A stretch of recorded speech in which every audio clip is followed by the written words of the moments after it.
They thought he was just another inmate, just another black body in an orange jumpsuit, meant to be ignored, underestimated, and controlled. But by the time the truth came out, every guard, every officer, and every face that once looked down on him would stand frozen, humbled and speechless, because sometimes the most powerful person in the room is the one they tried to break. Don't forget to subscribe. Your support is what will help us reach our first 1,000 subscribers. The metal door slammed behind Marcus with a violence meant to make a point. The echo crawled down the hallway of Coldwater Correctional Facility, a place where respect was rationed and prejudice flowed freely. Two guards, Hinton and Carver, walked behind him with the swagger of men who wore authority like a crown. Hinton smirked. "Move along, prisoner. You're not special here." Carver chuckled, loud enough for the other inmates to hear. "Yeah, you all think you're tough until you get in here." Marcus kept his eyes forward, calm, silent. But inside, he felt that familiar tightening in his chest. Not fear, but restraint. A quiet storm waiting for the right moment. Today he had been assigned to the orientation block, where new inmates were processed, questioned, and evaluated by guards who believed power meant cruelty. He stepped into the room. Papers were scattered on the table. A camera hung overhead like a watchful eye. Officer Reeds, a supervisor with pale eyes that rarely blinked, sat behind the desk. "Sit," she ordered. Marcus did. She glanced at his file, flipped a page, then raised an eyebrow. "You're lucky to even be breathing," she said coldly. "Men like you usually don't make it far." Her words hung in the air. Hinton snickered. "Look at him. Probably can't even spell his middle name." Carver leaned in. "Tell us, Marcus, what makes you think you can survive in here? You don't look like much." Their arrogance filled the room, thick as smoke. Marcus could feel the disrespect pressing against him, layer after layer. They didn't know him. They didn't know anything except what their prejudice allowed them to see. And yet they judged with certainty, as if truth was stamped on the surface of skin.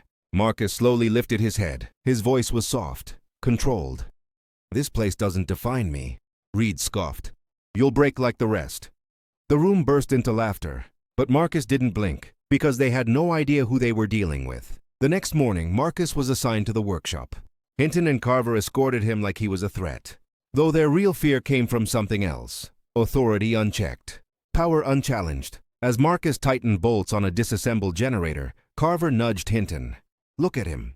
Thinks he's smart." Hinton barked, "Hey, prisoner, you're doing that wrong. Move aside." Marcus hesitated. "The machine is wired incorrectly. If you—" Hinton shoved him. "I said move."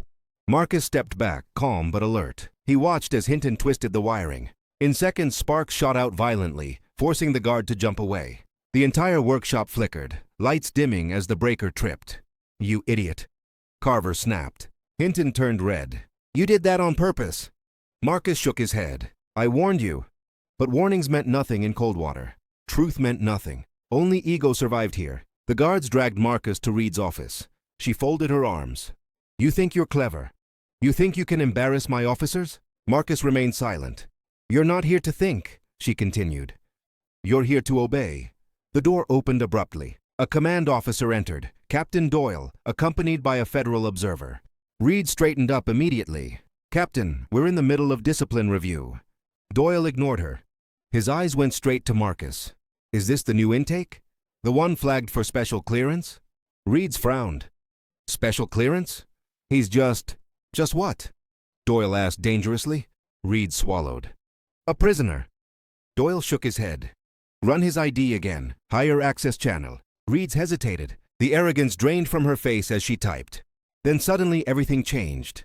Her eyes widened. The screen glowed with a classification level she had never seen associated with an inmate. Marcus watched her freeze, confusion and fear blending on her face. She looked up slowly, stunned, because the man they thought was powerless was anything but. Reed's voice trembled. This must be wrong. It says he's a federal undercover operative?" Hinton stumbled back. Carver's jaw dropped. Captain Doyle stepped forward, his voice heavy with authority. "Marcus Reed is not your inmate. He was placed here during an active investigation involving guard misconduct, racial abuse, and falsification of reports. We've been watching every move inside these walls." The room deflated. Silence fell so thick it made the fluorescent lights hum louder. For the first time, the guards truly saw Marcus, not as a stereotype, not as a target, but as a man who had walked into their world to expose the truth they hid behind uniforms. Hinton sputtered. We didn't know." Marcus finally spoke. His tone was calm, but the weight of justice sat behind every word. "You didn't need to know who I was to treat me with dignity. You didn't need a title to respect me. You chose not to." Carver swallowed hard. We were just doing your job?" Marcus interrupted. "No, you were doing what you thought you could get away with." Reeds tried to steady herself. "Captain, surely—" Doyle raised a hand. "Every interaction has been recorded. The investigation concludes today." The Federal Observer stepped forward. "We will be reviewing all treatment of inmates, interviewing witnesses, and issuing suspensions effective immediately." Hinton looked pale. Carver stared at the floor.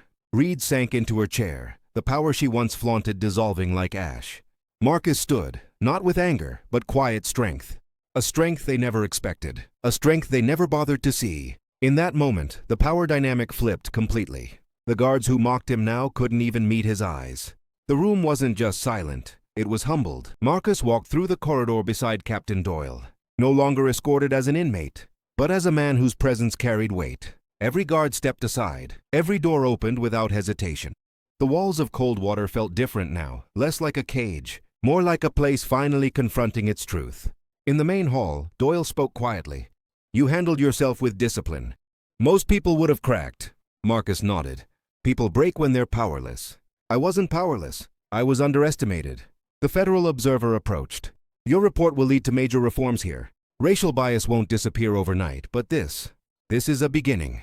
Marcus looked back at the blocks, the cells, the men who lived inside them, many treated unfairly, many silenced by a system built on judgment rather than justice. "No one should be treated as less than human," he said softly. "Not because of their past, and definitely not because of their race." Doyle placed a hand on his shoulder. "Your work here matters." As Marcus exited the facility, the sky seemed wider, brighter. The world outside felt like a breath finally released. Justice was not loud today, but it was clear, and Coldwater Correctional Facility would never operate the same way again. For the first time, the lesson echoed through every corridor.